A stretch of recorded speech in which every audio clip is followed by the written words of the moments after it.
అంటే ఇది అంటే ఒక ఫార్మాట్ అని ఒక ప్లాన్ చేసి లేకపోతే ముందుగా ఇది ఇలా చేయాలి అని అంత డిసిప్లిన్డ్గా తీసిన సినిమా కాదండి. When you have a producer like Vamsi గారు, ఆయన దేనికి నో చెప్పరు. మేము ఎంత ఎంత ఖర్చు పెడతామన్నా సరే, అంటే అప్పుడప్పుడు మేము అన్నామేమో అన్నా వద్దన్నా ఇంత ఖర్చు పెట్టొద్దని, బట్ ఆయన ఎక్కడా తగ్గద్దు, కావాలంటే ఈ సీన్ మళ్ళీ తీయండి, ఆ సీన్ మళ్ళీ తీయండి అని. సో ఒక వెరీ న్యాచురల్ ప్రాసెస్ జరిగింది ఈ సినిమా రాయడం. అంటే నేను విమల్ అప్పుడు ఎప్పుడో ఫస్ట్ కోవిడ్ వచ్చినప్పుడు, లాక్డౌన్ పడినప్పుడు, అప్పట్లో మనం ఇంకా సూపర్ మార్కెట్ నుంచి తెచ్చుకున్న సామాన్లన్నీ కడుక్కుంటూ బతికేవాళ్ళం. సో అలా అలా గిన్నెలు కడుక్కుంటూ అలావేవో తెచ్చిన వేరే సామాగ్రి కూడా కడుక్కుంటూ రాసిన కదా. సో ఒక చాలా న్యాచురల్ ప్రాసెస్లో జరిగింది స్టోరీ ఇది రాయడం అనేది. 100% కొడుతున్నాను sir. It's definitely a very very very entertaining film. థియేటర్కి వెళ్ళిన వాళ్ళందరూ కూడా కళ్ళలో నీళ్ళు వచ్చే వరకు నవ్వుతారు, అంటే మీరు ఏడ్చే వరకు నవ్వుతారు. అంటే రైటింగ్ ప్రాసెస్లో కూడా మీ ఇన్వాల్వ్మెంట్ ఉందని? ఇన్వాల్వ్మెంట్ కాదండి, నేను రైటర్ని సినిమాకి. అదే సార్, మీరు డైలాగ్స్ మొత్తం? అవును సార్, నేను విమల్ స్టోరీ ఇంకా స్క్రీన్ ప్లే రాశాను సార్, డైలాగ్స్ నేను రాశాను. అంటే ఈ స్టోరీ మొత్తం గ్రో అప్ అవ్వడానికి మీ పార్ట్ ఏంటి అసలు? ఈ స్టోరీ ఐడియా ఏంటి? డీజే టిల్లు ఎక్కడి నుంచి స్టార్ట్ అయింది? ఇనిషియేషన్ ఏంటి డీజే టిల్లు? అంటే ఇనిషియేషన్ అంటే ఆ క్యారెక్టర్ ఎక్కడైనా మీ లైఫ్లో ఉందా, లేకపోతే మీలోంచి పుట్టిందా? అంటే కొంత మనం చూసిన వరల్డ్, కొంత నా క్యారెక్టరిస్టిక్స్, కొంత మనం ఇలా ఉంటే క్యారెక్టరు అంటే కొంచెం ఎక్స్ట్రీమ్గా డిజైన్ చేద్దామని మాత్రం ఎప్పుడు అనుకున్నాం సార్. అంటే వీడికి ఈ క్యారెక్టర్కి బౌండరీస్ ఉండకూడదు, ఈ క్యారెక్టర్కి అంటే వాడు ఇది మాట్లాడచ్చు, ఇది మాట్లాడకూడదు లాంటి లిమిటేషన్స్ లేని క్యారెక్టర్ అనమాట సార్. వాడు ఏమైనా చేయొచ్చు, ఏమైనా మాట్లాడచ్చు, వాడిని ఎలాంటి సిచ్యువేషన్లో అయినా పెట్టచ్చు మనము. He will stand out as a character. వాడు బయట నుంచుంటాడు అనమాట మనకు కనిపించడానికి. సో అలాంటి ఒక క్యారెక్టర్ డిజైన్ చేయాలి అని అనుకుంటూనే ప్రతి దగ్గర కూడా ఆ క్యారెక్టర్ బౌండరీని పుష్ చేసుకుంటూ రాశాను సార్. దీంట్లో I should be very thankful to one really really big man who helped us write this film and who has been standing right behind us as a very big and strong pillar of support, Trivikram Srinivas garu. కొన్నిసార్లు మా cinema potential ఏంటో ఆయన మాకు గుర్తు చేసేవారు. ఈ character ఇలా ఉంటుంది, మీరు ఇంకా రాయొచ్చు, మీరు టార్చ్ లైట్ వేసుకుని, ఇన్ హిజ్ ఓన్ వర్డ్స్, మీరు సర్చ్ లైట్ వేసుకుని వెతుకుతే ఇంకా చేయొచ్చు ఈ క్యారెక్టర్ అని ఆయన కూడా చాలా ఆర్గానిక్గా over the period of time develop అయింది సార్ క్యారెక్టర్ ఇది. యా అంటే in fact it's actually hero character. Actually ఇది అమ్మాయి గురించి అండి సినిమా ఇది. తను లైఫ్లోకి డీజే టిల్లు లాంటి ఒక క్యారెక్టర్ వస్తే వచ్చే సిచ్యువేషన్స్ ఫేస్ చేయడం. So it's I mean she's the heroine of the film. So Siddhu గారు ఎక్కడండి? పైన ఇక్కడ కనిపించారు sir. Association with Sithara entertainments కొంచెం చెప్తారు. Fantastic association sir. నేను నెక్స్ట్ సినిమా కూడా ఇక్కడే చేస్తున్నాను, దాని తర్వాత మళ్ళీ ఇంకో సినిమా చేస్తున్నాను. సో ఇట్స్ హోమ్ బ్యానర్ అండి. డైలాగ్స్ ల్యాండ్ మీద ఒక డైలాగ్ చెప్పారు కదా ట్రైలర్లో, అది ఎలా వచ్చింది మీకు ఆ థాట్? అసలు చాలా హిలేరియస్గా ఉంది. మీరు ఎక్స్పీరియన్స్ ఏమైనా ఉందా? యా లేదండి, నాకేం ఎక్స్పీరియన్స్ లేదు.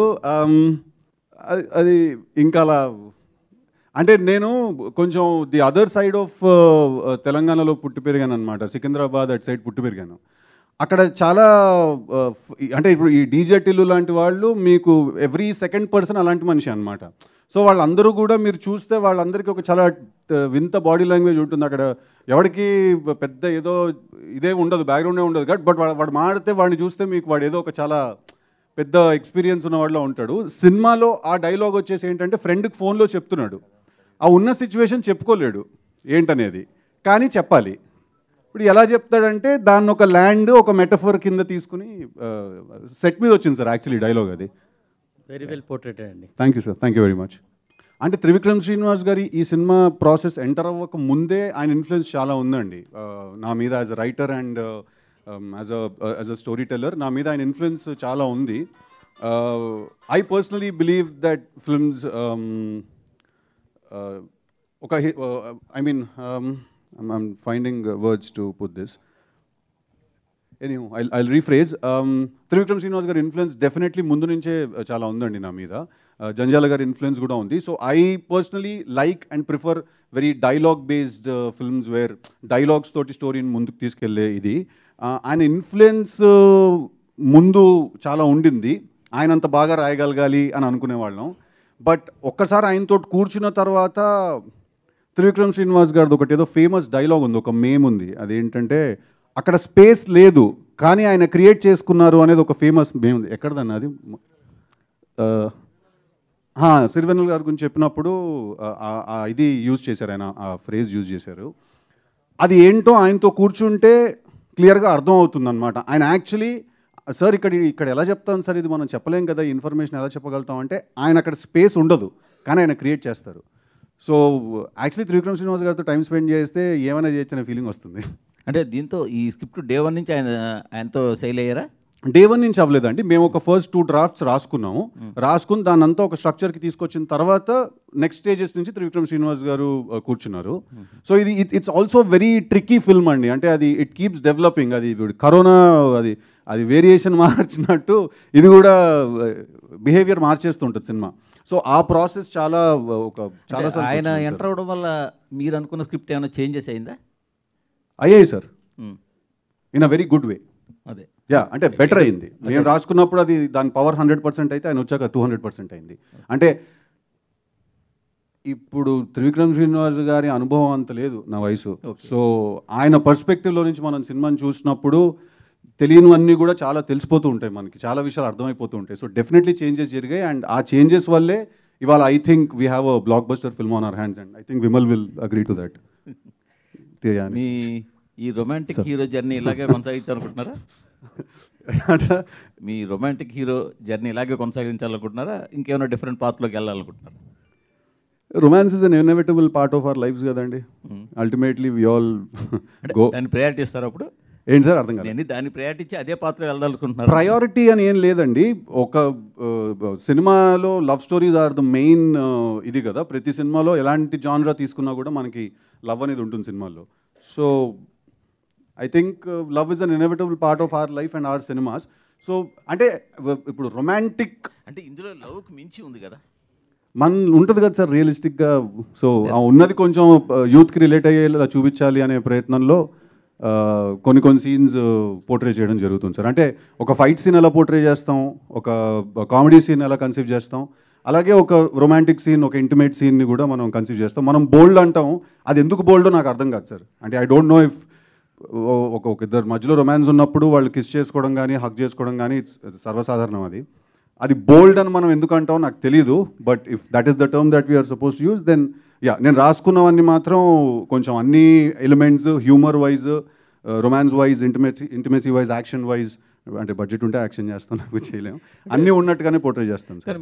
జంజాల్ గారిని త్రివిక్రమ్ గారిని ఆదర్శం అన్నారు కానీ సార్ వాళ్ళన్నీ క్లీన్ కామెడీ చేశారు కదా. నోట్లో పెడతారు పెద్ద ముద్ద, డైలాగ్ వాళ్ళు ఇప్పుడు రాయలేదు కదా. అంటే వాళ్ళు నా ఇన్స్పిరేషన్ అన్నాను సార్, నేను వాళ్ళరా రాస్తాను లేదు కదా, నేను నాలానే రాయాలి కదా సార్. సిద్ధు సార్, మీరు రాసిన డైలాగులు, మీరు రాసిన కథతోటే మీరు సినిమాలు యాక్ట్ చేయాలనుకుంటున్నారా?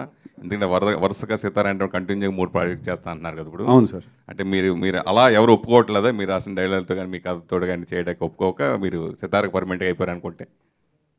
నాకు అర్థం కాలేదు సార్, మళ్ళీ అడగరా. మీరు రాసిన కథతోటి, మీరు రాసిన డైలాగ్ తోటే మీరు హీరోగా చేయాలనుకుంటున్నారా? బయట కథలతోటి, బయట డైలాగ్స్ తోటి మీరు చెయ్యరా?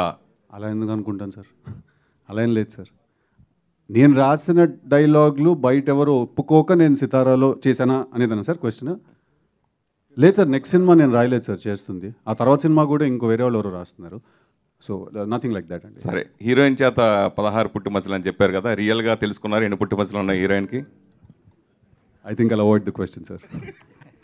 నేహాజీ, yeah this side left, right this side right.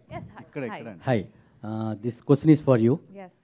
Vimal Krishna గారు మీకు ఈ స్క్రిప్ట్ నేరేట్ చేసినప్పుడు what was the triggering point మీకు చేయాలనిపించింది సినిమా, and how comfort doing this kind of character?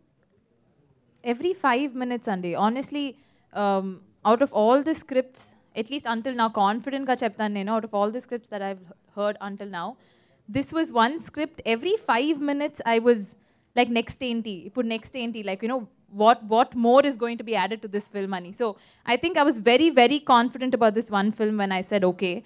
And yeah, that's about it. I think every 5 minutes, Miru, if you have to ask me. And you will know, sir, Miru movie చూడనప్పుడు that, you know, that's why I said yes ani. Yeah prince గారు, నేను శైలజ తర్వాత మీకు అంత applause కొన్ని రాలేదు. ఇప్పుడు ఈ మూవీతో వాట్ వాస్ ద పాయింట్, మీరు ఎంత అప్లాస్ వస్తుంది అనుకుంటున్నారు, and how important your role is? సినిమా డెఫినెట్గా ఇంపార్టెంట్ అండి. Thanks for the question. For that matter నేను సైన్ చేసిన every film is very important to me. ఇది ఎగ్జిక్యూషన్ కూడా నేను త్రూ అవుట్ ఉన్నాను కాబట్టి I know that this is going to do well. So it is again very very important to me. And yeah, applause రాలేదంటే there are many films which have done 8కి అయితే applause రాలేదు, కొన్ని మధ్యలో ఆగిపోయాయి. But when this thing was offer to me, one thing I knew was Sitara ఎంటర్టైన్మెంట్స్లో నేను పని చేయబోతున్నాను. వంశీ గారు, you know how the release is going to be. తర్వాత నేను ఆలోచించింది, మొత్తం కథ విన్న తర్వాత, ఈ క్యారెక్టర్ నేను కాక వేరే ఎవరన్నా ప్లే చేయగలరా, ప్లే చేస్తే వాళ్ళకి అడ్వాంటేజ్ ఏంటి, నేను ప్లే చేస్తే నాకేంటి అడ్వాంటేజ్ అని. As an actor I thought it was very challenging, and which it was in fact. మీరు యాక్చువల్గా మీరు when you watch the film you will know what all I have done, ఎన్ని changes చేశాను, and in my body language and in my character. It was very important to me as an actor to prove it to my self, ఇలా చేయాలి, ఇది చేయగలిగితే I would be very proud of my self అని. And it happen eventually. అది మీకు త్వరలో eventually అది మీకు త్వరలో స్క్రీన్ మీద కనిపిస్తుంది. Thank you. Good luck for the team అండి. చెప్పే కదా మన పోస్టర్లో 25th కానీ April 1st కానీ. మీరు అది జగన్ గారిని అడగాలి, 50% ఆక్యుపెన్సీ ఎప్పుడు తీసేస్తే అప్పుడు రిలీజ్.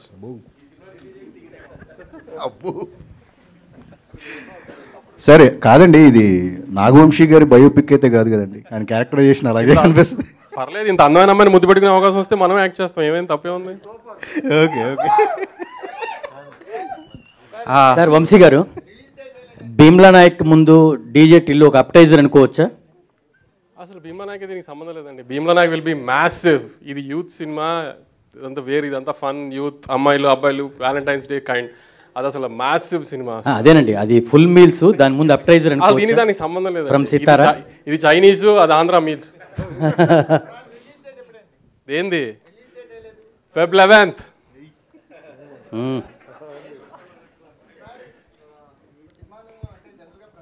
మాట్లాడటానికి కాస్త మొహాట పడే మీరు ఈ సినిమా ఇంటర్వ్యూస్లో కూడా కనిపిస్తున్నారు.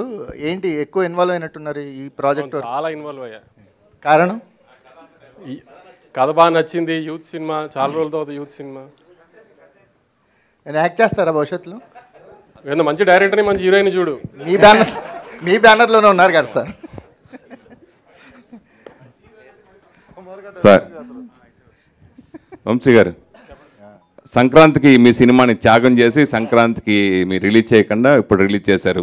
మీ సినిమా కోసం ఎవరైనా త్యాగం చేశారా? ఇప్పుడు 11th అని చెప్పారు కదా. లేదండి, అక్కడంటే నాకు సంక్రాంతికి ఏంటంటే శిరీష్ అన్న అబ్బాయి అంటే ఇంకా మాకు తమ్ముడులాగా, కాబట్టి వాటి కోసం మేము త్యాగం చేసాం. అంతే తప్పితే నేను ఎవరిని త్యాగం చేయమని అడగను. అసలు మా సినిమా మీద మాకు నమ్మకం ఉంది, ఇది గ్యారంటీ కొడుతుంది, ఎవరితో అయినా వచ్చేయడమే.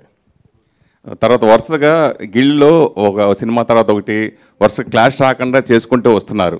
అయితే ఇప్పుడు వచ్చే సినిమాల్లో లిస్టు, నిన్న అనౌన్స్ చేసిన పెద్ద సినిమాల లిస్టు పరంగా చూస్తుంటే కనుక F3 ఏమో 28, ఆచార్య ఏమో 29. ఒకరోజు గ్యాప్ ఎలా చేయాలనుకున్నారండి? అది నేను దిల్ రాజుని కాదు, నిరంజన్ రెడ్డి గారిని కాదు, నన్ను మీరు గిల్డ్ ఉన్నారు కదా, మీరు గిల్డ్లో కీలక పాత్ర మీదే కదా.